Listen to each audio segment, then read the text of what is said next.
Malam ini aku punya narasumber Ustadz Wafi ini. Hmm. Jadi ini Ah, Ustadz Wafi ini maksudnya untuk apa Ustadz Wafi di sini? Sumbernya sebagai apa gitu supaya diskusi apa gimana? ya sebagai narasumber diskusi lintas iman. Kalau kau mau diskusi sama dia, silakan. Oke. Ya, malam buat Ustadz Wafi ya. Ini saya baru ketemu dengan Ustadz Wafi namanya. Jadi saya baru tahu juga. Apa yang akan kita diskusikan Pak Ustadz? Terserah, yang penting dua arah. Yang penting dua arah Tanya ya. sama Robert nih. Mm-mm. Ya, Ustadz yang bebas. domba tadi coba tanya ke Robert. Saya mau tahu jawabannya. Domba tadi. Ya. Lanjut Domba ya, apa? Bet. Oh, Silakan. ya saya bertanya bukan untuk diskusi itu. Sebenarnya cuma penasaran karena saya kan pelajari kan. Saya belajar Bible lah.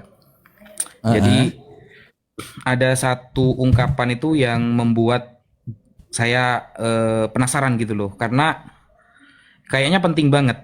Jadi di dalam Bible itu sebuah istilah itu tidak muncul tiba-tiba. Setiap ada istilah itu pasti ada sejarahnya. Nah, ketika saya buka di dalam Yohanes 1 nomor 29, Yohanes kan bilang tuh bahwa Yesus adalah anak domba Allah yang akan menghapus dosa dunia.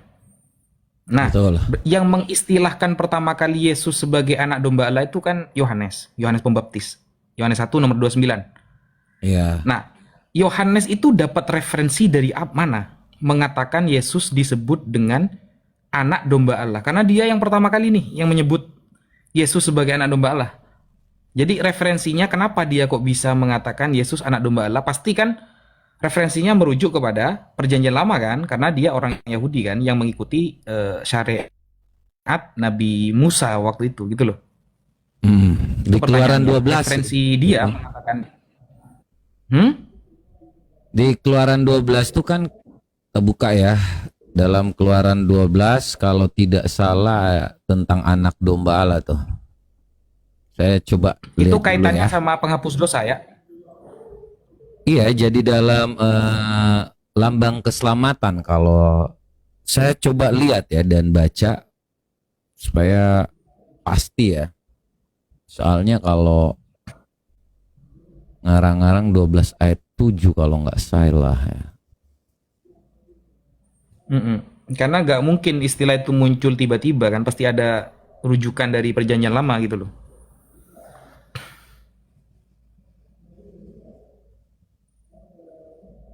Ya, Keluaran 12 pokoknya nih. Jadi di sini tentang perayaan Paskah, jadi segala sesuatu Tuhan Yesus itu datang dan darah itu menjadi tanda bagi rumah-rumah kamu ya, sebagai yang namanya ini dalam yang namanya ketika waktu tentang 10 tulah itu, waktu mereka bangsa Israel itu tidak yang namanya dibebaskan oleh Firaun. Nah, di situ ada yang namanya eh, Kejadian berapa bang? Keluaran 12. Jadi di Oke, situ tuh keluaran ya. jadi di situ tuh selalu ada yang namanya 10 perintah Allah. Kemudian kalau nggak salah tuh anak sulung dari mereka dari Mesir itu akan yang namanya akan dihanguskan atau dibunuh ya kalau mereka tidak mengeluarkan bangsa Israel. Nah, untuk supaya sebagai penanda bahwa itu bukan yang namanya pintu dari bangsa Mesir, mereka memberi tanda ya, membunuh anak domba itu kemudian melapnya pada menaruhnya ya pada pintu-pintu dari yang namanya bangsa Israel. Itu sih, itu tentang keselamatan. Keluaran Jadi dengan 12 ini banyak loh. ya coba ayat yang kalau itu jelas sih ya. Kalau yang tentang dia kemudian dari darahnya haruslah diambil sedikit dibubuk kedua tiang. Nah, ini ayat yang ketujuh ya, pada Ayat rumah-rumah ketujuh. ya.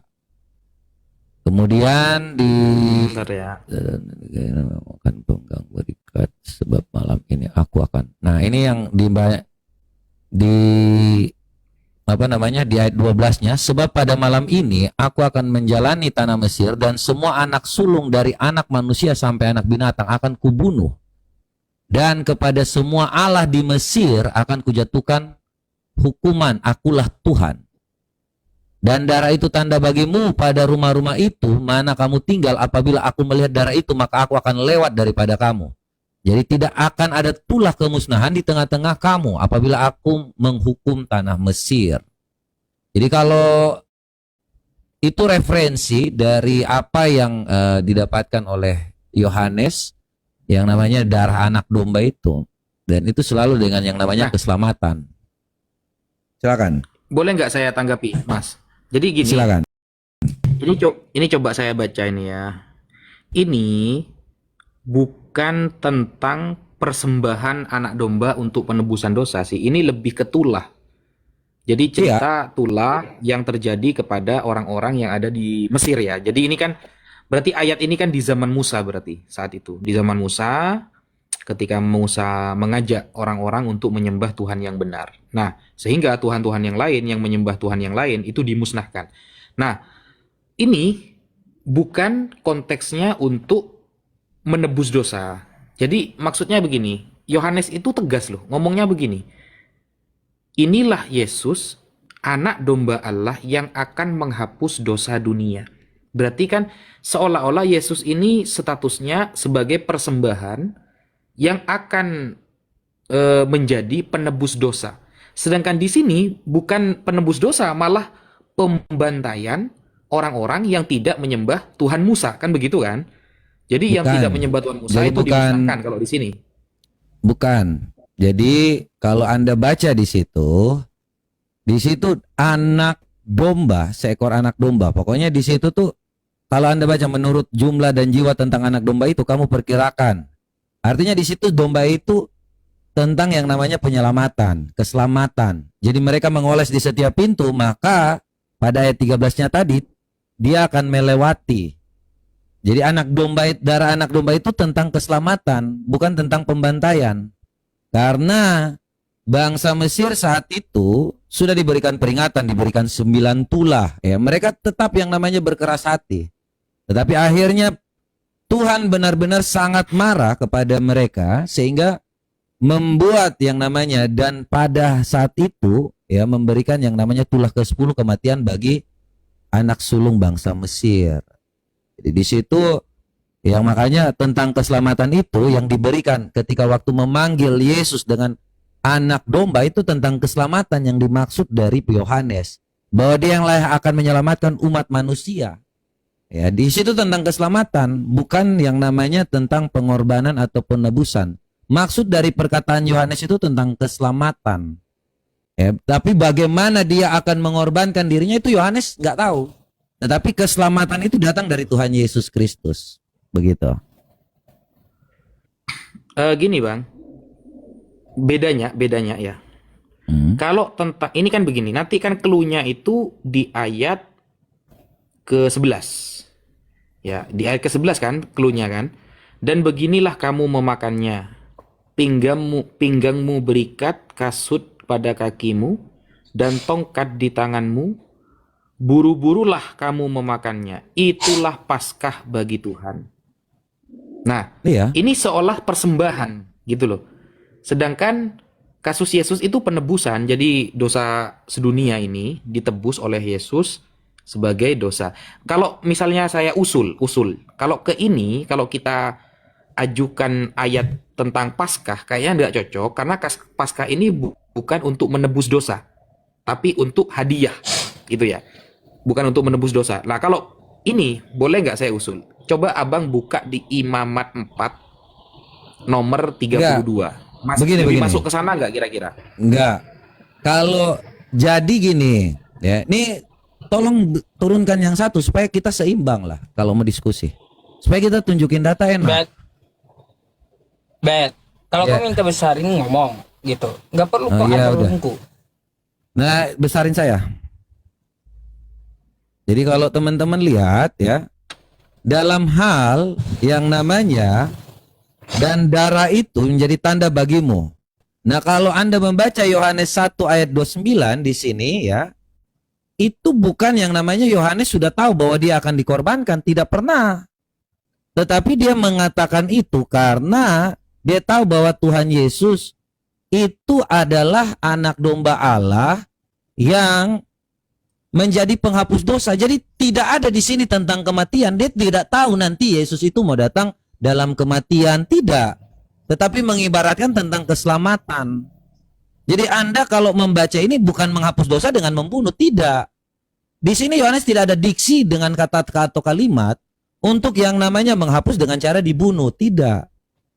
Ya, tetapi dengan yang memakai keselamatan, tetapi keselamatan yang didapatkan dan darah itu tanda bagimu, ya, rumah-rumah di mana kamu tinggal apabila melihat darah itu, maka akan lewat dari kamu, jadi tidak akan ada tulah kemusnahan di tengah-tengah kamu apabila aku menghukum tanah Israel. Jadi itu yang dimaksud oleh Yohanes, bukan berarti bahwa nanti dia akan yang namanya dikorbankan langsung di situ, tidak. Dia bilang anak domba Allah yang menghapus dosa dunia, tetapi tidak mengetahui nanti apa yang terjadinya. Mas Robert, coba keluhnya kan menghapus dosa kan, anak domba Allah sebagai penghapus dosa kan. Yang di Paskah itu menghapus dosa nggak? Paskah mana? Maksudnya Paskah mana? Yang ini Paskah yang apa? di Keluaran 12 yang antum bawa tadi kan. Paskah itu bukan. Paskah itu saat itu tuh perayaan roti tanpa ragi. Ya, jadi bukan tentang yang namanya pengorbanan di situ. Paskah di sini. Ini kan bangsa Israel masih berada di bangsa Mesir ya. Bentar ya, supaya jangan saya sampai kira lebih salah. cocok yang ini loh, Mas Robert. Maksudnya begini. Kalau dikaitkan dengan Kejadian 12, kenapa saya nggak sepakat? Karena lafalnya Yohanes menghapus dosa dunia, sedangkan Kejadian 12 itu bukan penghapusan dosa, bukan. Bukan, itu tentang keselamatan. Setelah saya pelajari.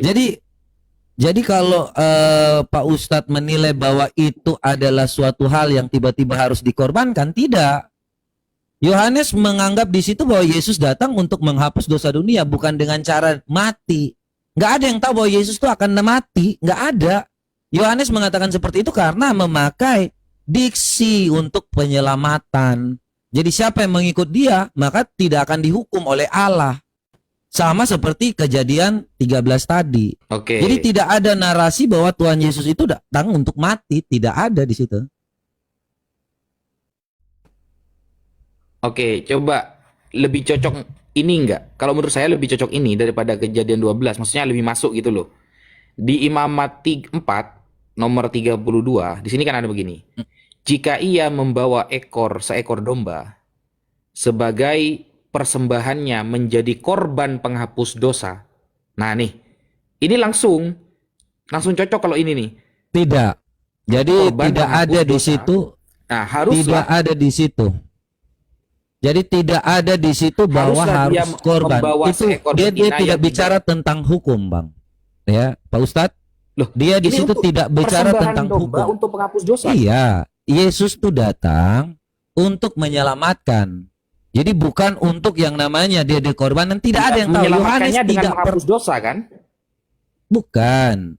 Dikatakan Nggak domba. menghapus Tadi dosa kan, berarti dia. bukan. Tadi kan Anda fokusnya ada ayat 29 kan? Lihatlah anak domba Allah yang menghapus dosa dunia. Dia tidak mengatakan di Nah, situ akan mengorbankan dosa, kan? dirinya.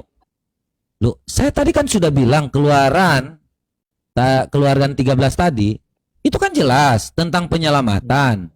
Yohanes memakai dasar Keluaran 12 ayat yang ke-13 tadi, ayat yang ke-7 Enggak. sampai 13 Anda tadi. memaknai itu penyelamatan itu dari mana? Soalnya penyelamatan itu ya dengan cara penghapus dosa, Mas. Kan lafadznya kan penghapus dosa. Iya, kan ini kan loh. tentang yang Coba, namanya menghapus ini. dosa dunia. Nggak tentang Iya, di menghapus imamat, dosa. dia nggak Berarti kan- bicara tentang yang namanya dia nggak ngomong tentang yang namanya di imamat, tetapi tentang keselamatan, menghapus dosa dunia. Iya. Jadi Yohanes tidak pernah mengetahui bahwa Yesus tuh nanti akan menghapus dosa dengan cara yang namanya dibunuh, tidak pernah. Tetapi tentang keselamatan. Itu namanya Pak Ustadz mau cocok logi. Bukan. Loh, bukannya Mas Mata Pisau ya yang cocok logi ya? Soalnya gini Mas Mata Pisau, lafadz dari Yohanes itu jelas-jelas menggunakan kata penghapusan dosa, bukan keselamatan. Iya, Nah, menghapus dosa Mas dunia Mata bukan Pisau, berarti dikorbankan. Tidak ada kata iya, korban saya di nggak bahas, sini. nggak bahas itu Mas Mata Pisau. Saya tidak bahas Yohanes tahu apa enggak Yesus akan mati di salib. Enggak, saya tidak bahas itu. Hmm. Tapi lafadz dari Yohanes itu penghapus dosa. Yesus menghapus dosa. Apakah Iya, di Kejadian 12 kasusnya menghapus dosa? Kan enggak. Itu yang pertama sebenarnya. Itu kritikan pertama.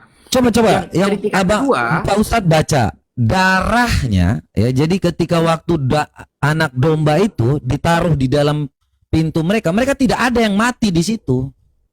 Makanya itu di siapa yang mengikut Yesus atau siapa yang mengikut anak domba itu, dia akan diselamatkan. Karena Lukas 2 ayat 11 malaikat itu sudah menyampaikan, hari ini telah lahir bagimu juru selamat Kristus Tuhan di kota Daud. Jadi kalau Anda bicara tentang Yohanes memakai kata imamat, tidak ada merujuk ke situ karena Yohanes melihat anak domba Allah, darah anak domba Allah itu, anak domba Allah yang dikatakan dalam Keluaran 12 tadi, itu sebagai yang namanya tanda sukacita bahwa Allah tidak akan menghukum mereka. Tidak ada di situ bilang nanti Yesus akan dikorbankan, tidak ada yang tahu.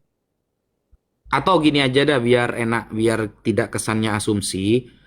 Karena saya baca ini sama sekali di Kejadian 12 Mas, itu gak ada kaitannya dengan penghapusan dosa. Keluaran 12 ya, Keluaran 12 ya, itu Iya. tentang yang namanya kalau Jadi gini kalau aja dah, kalau pertanyaannya tidak simpelnya ada gini.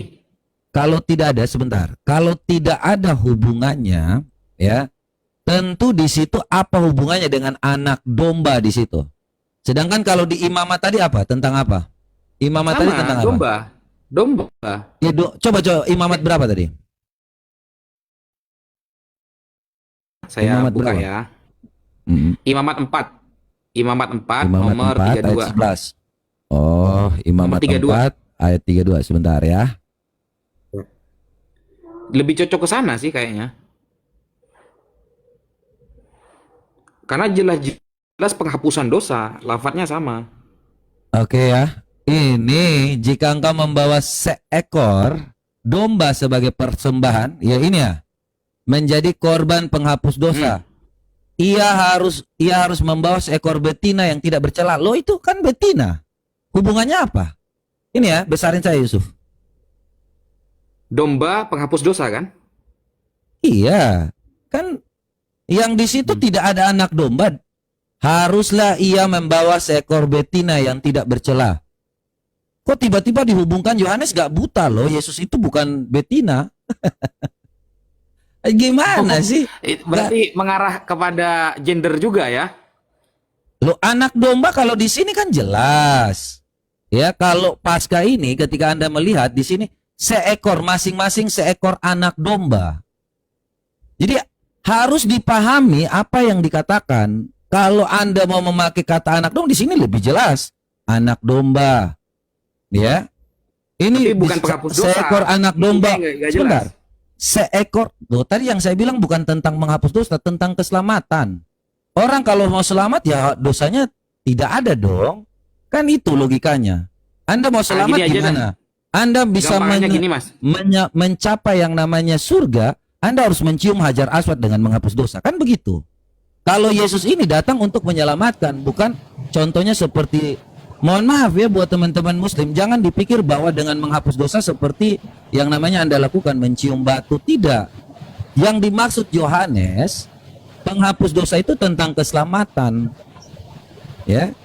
Jadi ini anak domba, ini juga anak domba, Mas. Ya. Supaya Anda lebih mengetahui kalau tentang imamat ini, ia membawa seekor domba sebagai persembahannya menjadi korban penghapus dosa. Haruslah ia membawa seekor betina tidak tercela. Ya nggak bisa. Nggak ada hubungannya betina. Ini anak domba, ini juga anak domba. Begitu. Ini kenapa sih setiap kali kalau saya memberikan suatu hal yang namanya perumpamaan atau yang namanya sedikit yang namanya menghapus dosa, kok tiba-tiba dibilang menghujat ya? Saya agak aneh sedikit penonton Gini, Yusuf gini, ini. gini Mas. Silakan. Atau gini aja, ada nggak pendapat para pakar yang mengatakan bahwa maksud istilah anak domba ke Yesus itu larinya kepada Kejadian 12? Ada nggak yang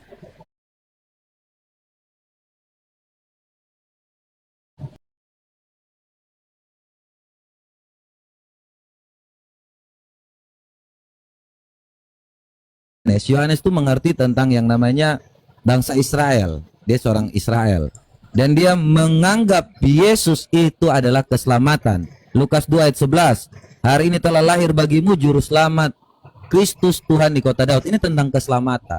Jadi bukan tentang yang namanya mereka tahu bahwa nanti Yesus akan dikorbankan. Tidak. Semua mengarah pada anak domba Allah itu tentang pengorbanan, tentang keselamatan.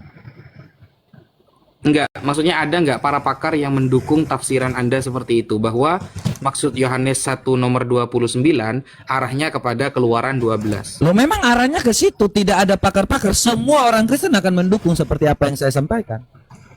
Hanya orang yang Berarti, kurang belajar yang ya, pasti enggak. Saya mungkin sampaikan ada data ini. pendukung. Mungkin ada data pendukung. Data pendukung tuh maksudnya tafsiran gitu. Bukan, iya, misalnya ada para pakar kekristenan yang dulu memahami. Semua orang Kristen akan menarasikan sama. Anda mau tanya Iya, kepada coba, ada pendeta nggak datanya siapapun. itu, bahwa semua orang Kristen pasti akan menarasikan sama seperti itu? Ada nggak datanya? Sebentar ya, saya cari ya. Kalau ini kebetulan saya punya buku, cuma nggak dibawa di sini. Soalnya gini Mas, kenapa saya nanya itu? Karena kasus di Keluaran beda dengan kasus penyebutan. Gini, kalau Anda memaknai penghapus dosa sebagai keselamatan, berarti kan sama saja, penghapus dosa, keselamatan ya keselamatan, sama aja kan? Tapi lafadz yang dipilih oleh Yohanes adalah menghapus dosa, bukan menyelamatkan umat sedunia, bukan. Tapi lafadz yang dipilih adalah penghapusan dosa. Lalu dikaitkan Coba dengan diksi ya. Keluaran 12. Sedangkan di Keluaran Diksi yang 12, dipakai ya. iya, diksi yang dipakai itu penghapus dosa, bukan diksi keselamatan. Sedangkan kalau Oke. di Keluaran 12, itu bisa milih. Kamu boleh ambil domba atau kambing. Berarti Yesus bisa disebut kambing juga. Ini gak wajib gitu loh, gak wajib di Keluaran 12. Bukan. Kalau Itu kalau boleh Anda domba memakai atau kambing. imamat tadi, Anda memakai kata imamat tadi, jelas itu bukan yang namanya anak domba. Ya, coba besarin saya Yusuf. Ini supaya kita Tapi untuk mengetahui penghapusan diksi yang dosa tepat. gitu loh. Bukan, kalau penghapusan dosa ada sebab, ada akad kan. Nah, kalau ini seekor anak domba, katakanlah kepada segenap jemaah Israel, pada tanggal 10 bulan ini diambillah oleh masing-masing seekor anak domba menurut kaum keluarga. Seekor anak domba untuk tiap-tiap rumah tangga, sampai kepada yang namanya, ya kalau kita baca di sini, daging yang harusnya dimakan, kemudian ini darah anak domba itu, dan darah itu menjadi tanda bagimu. Ya, jadi Tapi jelas di sini apa boleh yang milih loh. dimaksud di sini. Kalau Anda hanya mencari tentang narasi bahwa menghapus dosa sama dengan imamat ini, maka itu tidak tepat. Ini tentang yang namanya persembahannya korban penghapus dosa. Tidak ada di sini bahwa dia yang namanya seekor domba, anak domba, tidak. Tetapi anak domba yang dimaksud ini pada Keluaran 12 ayat 13 sampai 17 ini lebih tepat. Bahkan sampai kalau teman-teman bisa melihat di sini ya tentang perayaan Paskah itu jelas. Ya, Tuhan Yesus apa yang ada terjadi saat itu ya merupakan waktu mau Paskah juga. Jadi hikmat yang diberikan kepada Yohanes untuk mengatakan itu mengarah kepada hal yang namanya keselamatan pada bangsa Israel tentang anak domba. Berarti gak Betul. ada ya yang sependapat dari para pakar dengan cara berpikir Mas Mata Pisau ya? Ya, sekarang gini, kalau para pakar, Anda maksudnya mau para pakar siapa nih? Supaya saya tunjukkan apakah dia sama dengan saya? Ya, tunjukkan satu Enggak, pakar karena maksudnya saya menuntut Mas Mata Pisau, kalau memang kan tadi Mas Mata Pisau bilang semua jawaban Kristen ya pasti seperti saya. Nah, Coba Coba ada orang Kristen nggak yang berbeda dengan saya yang memakai narasi Anda? Enggak, Itu maksudnya aja. itu ada nggak data penguat? Ya, data penguat Izin bahwa Ustadz para Yusuf pakar, tunggu dulu, Bun. naikkan Pak Dehe, Ustadz Yusuf naikkan Pak Dehe, mungkin bisa diskusi sama mata pisau ini. Jadi dia tahu semua Kristen itu berbeda-beda pendapatnya. Lanjutlah. Ya. Iya, Kalau yang jadi nggak sekolah ya pasti berbeda lah. Kalau ya enggak, begini, makanya kan begini, yang begini. saya tanyakan. Saya yang sampaikan tanyakan kepada para Bunda pakar Mila ini gitu. dulu. Bunda Mila dulu. Kalau Yang saya Bunda tanyakan Mila, itu para gini. pakarnya, bukan yang nggak Iya. sekolah. Kalau yang nggak sekolah, saya nggak tanya. Tapi yang saya Iya. tanyakan para pakar itu ada nggak yang sama pendapatnya dengan Anda? Satu saja. Kasih saya contoh, misalnya, Oke, misal nih sebentar ya. seorang pakar siapa gitu mungkin ada gitu loh. Bentar ya. Saya punya buku, cuma saya nggak bawa ya. Oke.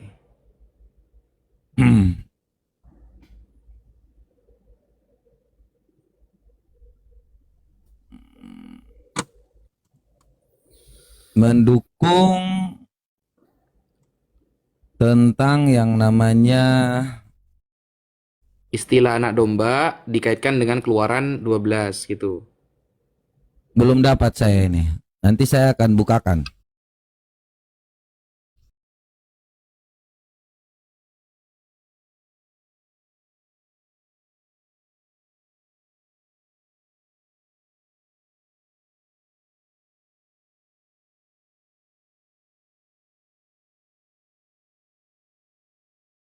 Empat ayat 32 tadi.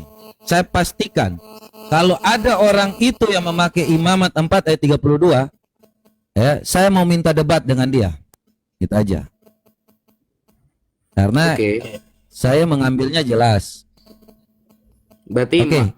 masih dicari dulu berarti ya. Iya, karena kan kalau Anda butuh pendukung, tentu kan saya menjawab dengan data nih. Sudah ada data kan, di mana referensinya ketika Yohanes 1 ayat 29. Saya tentu pernah membaca, ya, dan kalau Anda memakai imamat 432 tidak akan pernah cocok. Ya, karena itu di situ bukan anak domba, di situ Anda hanya mau memakai tentang penghapus, sama dengan penghapus juga, ya. Tetapi Anda tidak yang namanya referensinya harus apa, anak domba atau apa.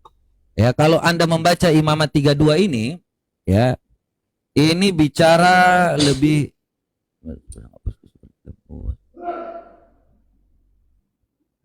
Lebih apa? lebih kepada yang namanya tanduk-tanduk mesbah imam. Oh iya, ini memang korban penghapus dosa melalui domba jantan, domba betina kan? Iya. Tapi bukan Makanya anak kan domba lebih kan? cocok itu. Kenapa saya mengatakan lebih cocok? Oh, itu? enggak ada. Karena gini Nggak Mas, ada. tunggu. Saya jelaskan dulu ya. Saya kan pelajari sendiri kan, gitu loh. Makanya saya belum menemukan para pakar yang justru saya belum menemukan para pakar yang mengarah kepada Keluaran 12. Kenapa? Begini. Imamat 4 itu satu perikop nih dari ayat 1 sampai 32 ya. Satu perikop itu khusus tentang penebusan dosa dengan pakai domba atau kambing. Itu khusus. Betul. Jadi satu perikop itu khusus menjawab penebusan dosa dengan menggunakan domba dan lain-lain sebagainya lah, lembu dan lain sebagainya. Nah, sehingga istilah Yesus dipanggil sebagai anak domba, ya, dan anak domba ini akan menghapus dosa dunia, arahnya, satu-satunya cara arahnya, yang benar-benar domba dan penghapus dosa ya di imamat 4. Nggak ada. Nggak yang lain. Gitu. Nggak ada. Jadi kalau Anda fokus pada kata penghapus dosa itu tentang hukum. Tetapi kalau tentang yang namanya yang dimaksud oleh Yohanes itu, ya itu tentang keselamatan, ya. Memang kalau Ibrani 9 ayat 22, ya, kita mengarahkan semuanya ke situ. Tetapi Yohanes itu tidak yang namanya mengetahui bahwa Yesus itu akan mati di kayu salib. Tidak ada yang pernah tahu. Bahkan malaikat pun tidak ada yang tahu. Ya, semua rencana Allah, rencana Bapa itu hanya Bapa dan Anak yang tahu. Makanya ketika waktu dikatakan di dalam hari ini telah lahir bagimu juru selamat Kristus Tuhan di kota Daud, kata malaikat itu, malaikat pun tidak ada yang tahu tentang yang namanya rencana Allah untuk keselamatan itu.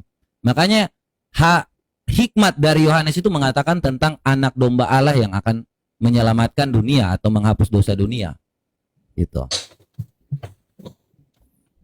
Oke, Bentar nanti ya, saya saya tunggu masih ya bentar. referensi pakar yang mendukung Oke. kekeluaran 12 itu. Oke, kalau untuk saya sendiri ya mau tanya ya, bisa nggak? Boleh, boleh. Kalau untuk penghapus dosa Muslim sendiri, kenapa bisa yang namanya mencium batu? Oh, gini. Ini saya tunjukkan hadisnya ya. Enggak apa? Enggak harus cium batu. Gini loh. Jadi arahnya itu begini, Bang. Bentar ya. Ini saya kasih hadisnya. Langsung hadisnya. Silakan. Oke.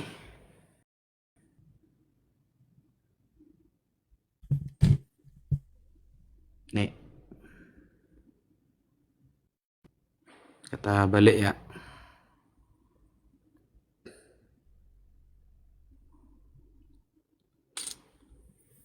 Kita balik, kita cek langsung gini.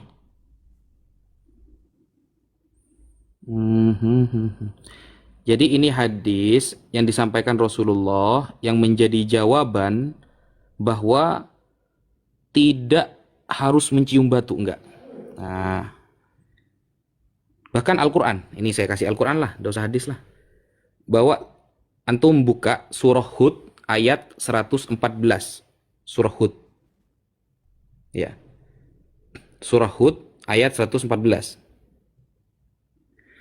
Bismillahirrahmanirrahim. Wa aqimis salata tarafayin nahar wa zulafam minal laili. Dan dirikanlah sembahyang itu di kedua tepi siang, pagi dan petang. Nah, innal hasanat yudhibnas sayyi'at. Perbuatan-perbuatan yang baik itu menghapuskan dosa. Ya. Perbuatan-perbuatan yang baik itu menghapuskan dosa. Jadi, semua perbuatan baik itu dapat menghapus dosa. Dzalika dzikrul lidzakirin. Nah, itulah peringatan bagi orang-orang yang ingat. Surah Hud ayat 114. Sehingga ya, apapun yang diperintahkan oleh Rasulullah seperti mencium batu Hajar Aswad, seperti melakukan sholat, seperti melakukan sedekah, seperti menolong orang, semuanya itu menghapus dosa. Bukan perintahnya. Misalnya saya harus bersedekah. Apakah sedekahnya yang menghapus dosa saya? Bukan. Tapi Allah menyuruh saya bersedekah. Dengan sedekah itu menjadi wasilah Allah menghapus dosa saya. Allah menyuruh saya kalau umroh atau haji nyium batu Hajar Aswad. Itu sunnah. Ya. Bukan batunya yang menghapus dosa saya, tapi atas pekerjaan yang diperintahkan oleh Allah, maka saya dihapus dosanya. Jadi semua pekerjaan baik, gitu Bang. Baik, saya tanggapi ya. Kalau tolong besarin saya Pak Ustadz, biar kita diskusinya. Ini ya, jadi kalau tentang menghapus kesalahan ya, dan laksanakanlah sholat. Ini kan untuk mendapatkan perbuatan baik itu untuk yang namanya pahala ya, perbuatan-perbuatan baik. Tetapi untuk yang namanya di Musnad Ahmad 5364 ini, mencium rukun yamani dan rukun aswad itu menghapus dosa sehabis-habisnya.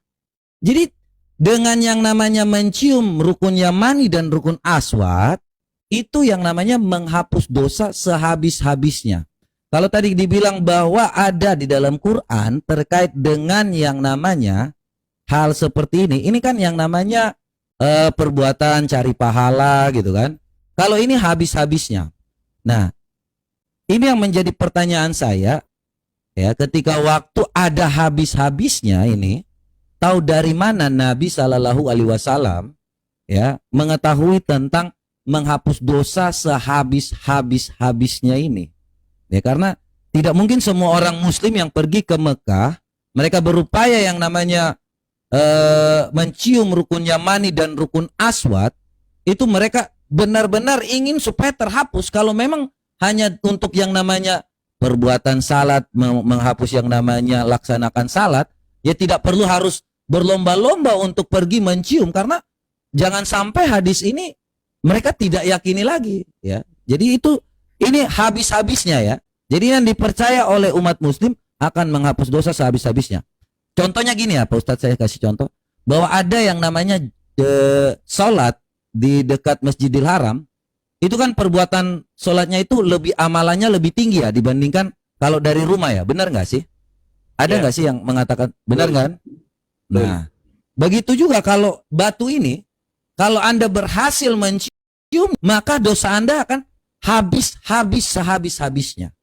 Ya, dan ini diketahui Nabi itu dari mana? Apakah Allah pernah mengatakannya atau bagaimana? Silakan.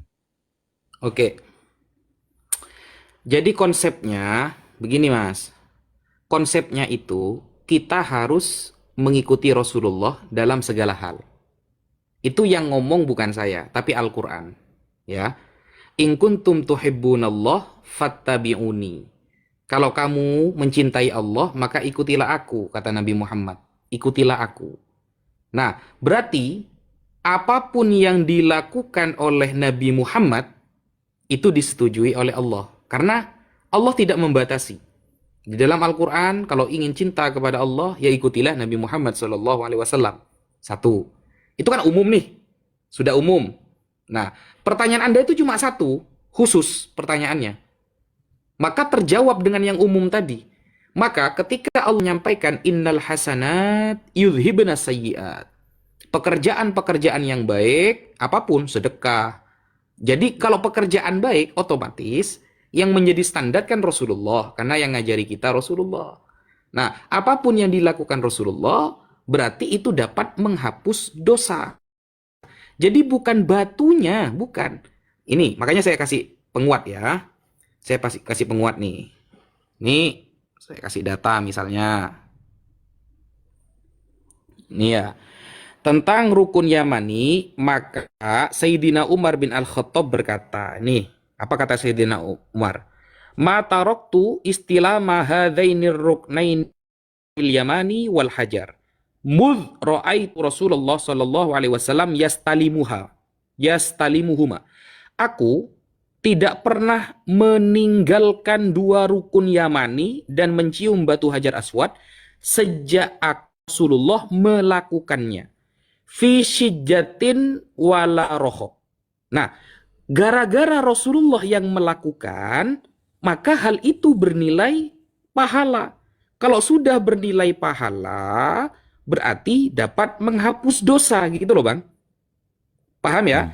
Jadi dulu mencium batu Hajar Aswad itu tidak merupakan kesunahan. Tapi karena Rasulullah yang melakukan, akhirnya Sayyidina Umar meniru. Bukan karena batunya, tapi karena Rasulullahnya yang melakukan. Gitu loh. Bukan karena batunya. Karena Sayyidina Umar mengatakan dalam riwayat yang lain. Nah, beliau mengatakan begini, Antiya Hajar, la tadurru wa la tanfa. Kamu batu, gak bikin aku bahaya, gak bikin aku bermanfaat.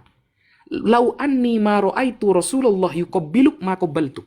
Andaikan aku gak lihat Nabi nyium kamu, ngapain aku nyium kamu? Kata Sayyidina Umar, andaikan aku gak lihat Nabi nyium kamu, ngapain aku nyium kamu? Kamu cuma batu. Nah, berarti yang berefek dapat pahala dan menghapus dosa bukan hakikat dari batunya, tetapi karena Rasulullah melakukannya. Maka betul kata Al-Quran di awal yang saya sampaikan, innal hasanat, semua pekerjaan baik, yudhibna sayyiat, akan menghapus dosa-dosa. Sesimpel itu. Dan ingat, mencium batu Hajar Aswad itu hukumnya tidak wajib. Gak ada satu ulama, carilah ulama ahlus sunnah wal jamaah dari ujung timur sampai ujung barat yang mengatakan mencium Hajar Aswad hukumnya wajib. Gak ada. Gak ada. Hukumnya apa? Baik. Hukumnya sunnah. Sunnah itu apa artinya? Sunnah itu artinya kalau dilakukan dapat pahala karena niru Rasulullah. Bukan karena batunya, karena niru Rasulullah. Kalau gak dilakukan, gak apa-apa. Gitu loh. Apalagi Hajar Aswad ada di Mekah. Bukan di daerah Jember, bukan di daerah Bekasi, bukan. Sehingga yang boleh datang ke Mekah, di dalam Al-Quran disebutkan, famanista inistata'a ilaihi sabila. Bagi orang yang mampu, punya biaya, punya kesehatan. Gak mampu ya gak apa-apa, gak ke sana. Jadi bukan karena batunya, tetapi karena Rasulullah melakukannya. Begitu. Baik, saya tanggapi ya Iya, gak apa-apa. terkait dengan hal seperti ini karena memang ya kalau kita lihat ya di dalam tadi yang perkataan, tolong besarin saya Pak Ustadz, karena apakah kalau seandainya ya karena hanya melakukan ya, jadi tadi Pak Ustadz Wafi ini menyatakan bahwa itu yang dilakukan oleh Nabi karena dia melakukannya saja. Ya tentu pasti ada yang namanya hal yang Nabi lakukan itu tidak mungkin semena-mena hanya karena mau melakukan saja. Nah kalau saya membaca di sini, apakah karena Nabi itu mengetahui dari batu sendiri yang mengatakan itu? Karena dalam Sahih Muslim 4222 ini batu berbicara dengan Nabi. Ya, ini Sahih Muslim 4222. Rasulullah Shallallahu Alaihi Wasallam bersabda, sesungguhnya akulah yang paling mengenal batu di Mekah. Batu-batu itu memberi salam kepadaku sebelum aku diutus menjadi Rasul. Ya, aku ingat peristiwa itu. Jadi bagaimana kalau seandainya dia tidak berbicara dengan batu di Mekah itu, dia tidak mengenal dekat dengan batu itu, ya kalau dia tidak saling komunikasi, tentu orang kalau mau yang namanya berkomunikasi, mau dekat, ya tentu berkomunikasi. Makanya Muhammad ini atau Rasulullah begitu mengetahui yang namanya batu bisa menghapus dosa. Ya ini Sahih Muslim 422 ya, saya kira ini Sahih dan teman-teman Muslim semua tahu ya kalau Sahih Muslim ini nggak mungkin doif Muslim. Dan kalau terkait dengan yang namanya wajib atau tidaknya, karena memang yang namanya semua orang itu tidak diwajibkan untuk pergi ke Mekah bagi yang mampu. Dan kalau yang mampu ya bisa menghapus dosa sehabis-habisnya. Tahu dari mana? Tentu tahu dari perkataan antara Nabi yang berkomunikasi dengan batu itu sendiri. Karena kalau kita lihat, ini saya perkuat lagi ya dalam Sahih Muslim 422, ya saya perkuat lagi dengan dalil selanjutnya di dalam Sunan Tirmizi 3557. Ini banyak ayat ya bahwa Nabi itu berbicara dengan yang namanya Hajar Aswad. Ya, Rasulullah Shallallahu Alaihi Wasallam bersabda, sesungguhnya di kota Mekah terdapat sebongkar Hajar Aswad yang mengucapkan salam kepadaku pada malam hari di mana aku diutus, ya. Sedangkan aku benar-benar mengingat peristiwa itu. Ya, masih banyak lagi sebenarnya dalil-dalilnya di sini juga memang ada yang mengatakan dalam yang namanya Musnad Ahmad 19912. Jadi batu itu sebongkar batu di Mekah memberi salam kepada Muhammad dan sangat dekat. Ya, jadi kalau teman-teman melihat kenapa bisa yang namanya berbicara dengan bisa mengatakan bahwa batu itu bisa menghapus dosa, tentu mengetahuinya dari batu dong. Ya, kalau tanpa yang namanya nggak mungkin yang namanya asal-asal sehingga dia tidak mengatakan, dia hanya mengatakan bahwa ya asal-asal aja gitu. Kalau nggak tahu itu, nggak mungkin kan Nabi itu melakukan segala sesuatu tanpa sepengetahuannya. Ya, saya kira silakan demikian. Boleh saya tanggapi ya? Silakan. Dibesarin Ustadz Yusuf. Jadi yang pertama, jangan dicampur-campur hadisnya Mas Mata Pisau. Yang Anda tanyakan itu adalah batu Hajar Aswad.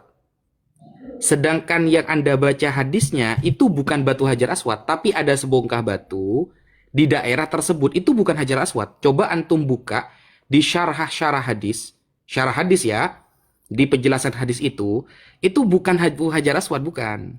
Jadi Ini beda. sebentar, saya potong ya. Di Tirmizi 3557 di sini. Ini hadis keterkaitan, di Pak. Muslim. Karena kamu kan Iya. yang pasti Sahih tuh. Muslim Iya, kan.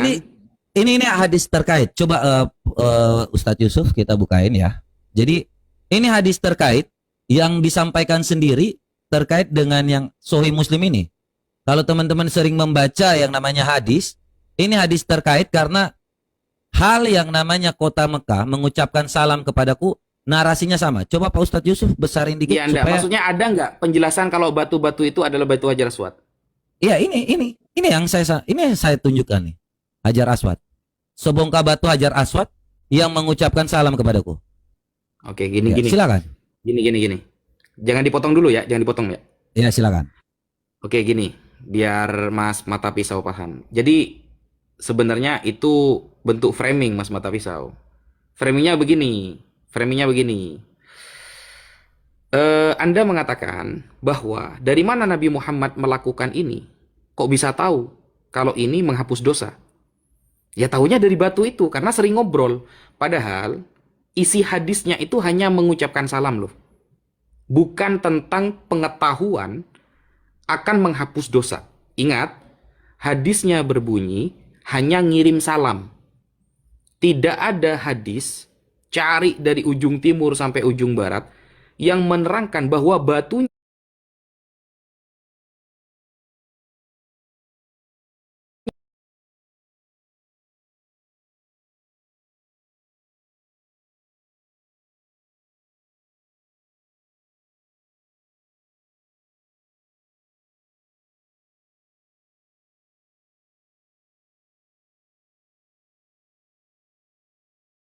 ini ya. Kata Yosua kepada seluruh bangsa itu, batu inilah akan menjadi saksi terhadap kita sebab telah dengarnya segala firman Tuhan yang diucapkannya kepada kita. Sebab itu batu ini akan menjadi saksi terhadap kamu, supaya kamu jangan menyangkal Allahmu. Batu bisa menjadi saksi, bisa segala firman Tuhan. Bisa bicara nggak? Jangankan berbicara, berteriak bisa, Mas. Berteriak bisa, gitu loh. Misal, kalau kita buka nih, di dalam 11 nomor 40, jawabnya. Aku berkata kepadamu, jika mereka ini diam, maka batu ini akan berteriak. Nah, maka batu ini akan berteriak, jangankan ngomong, berteriak aja bisa, gitu loh. Sehingga, begini maksudnya, jangan menambah-nambahkan yang tertulis, Mas Mata Pisau. Jangan menambah-nambahkan yang tertulis. Yang tertulis, batu mengucapkan salam kepada Rasulullah. Bukan menjelaskan dia adalah menghapus dosa. Jangan. Itu tambahan dari Anda, gitu loh. Itu penjelasan tambahan framingan dari Mas Mata Pisau. Karena ini loh ternyata Nabi Muhammad ya taunya ya dari batu, dari mana lagi. Padahal isi hadisnya cuma ngirim salam. Gitu loh, cuma ngirim salam saja. Nggak ada penjelasan tentang berkaitan dengan penghapus dosa. Nah, sehingga itu ya jawaban saya. Saya tanggapi ya. Yang pertama, tolong besarin saya buat teman-teman semua supaya jangan dibilang framing. Ya. Di sini ya kalau Ustadz Wafi teliti ya, lebih teliti lagi. Di sini yang paling mengenal batu di Mekah. Artinya kalau dibilang hanya memberikan salam, tadi saya sudah katakan tidak mungkin dia tidak mengenal batu itu. Tidak mungkin kalau seandainya dia bilang saya yang paling mengenal batu di Mekah. Tentu ada percakapan dong. Orang bagaimana seperti yang saya bilang tadi. Iya, oke. Ini ya. Saya buktikan lagi 3557 seperti yang Ustadz Wafi bilang tadi. Ya, ini hadis keterkaitan. Ya. Hadis Tirmizi 3557. Sesungguhnya di kota Mekah terdapat sebongkah batu Hajar Aswad ya mengucapkan salam kepadaku pada malam hari di mana aku diutus. Sedangkan sekarang aku benar-benar mengetahuinya. Ya, artinya kalau Mas Wafi lebih teliti ya bahwa batu-batu yang mengucapkan salam, batu yang dikenal paling dekat, tentu ada hubungan yang namanya berbicara, pembicaraan. Terkait dengan Yosua tadi, ya, terkait dengan yang namanya batu itu sama seperti stempel, sama seperti materai. Batu itu tidak pernah dikatakan langsung berbicara, tidak. Tetapi itu sebagai tanda stempel untuk di kemudian hari, bahwa contohlah materai lah. Jadi mereka mengatakan bahwa materai ini, ya, saya kasih contoh seperti di pengadilan yang dimaksud oleh Yosua tadi supaya lebih gampang. Karena tidak pernah dia katakan bahwa batu itu berbicara, tidak pernah. Tetapi tentang bentar, saya dilaporkan pelanggaran ini.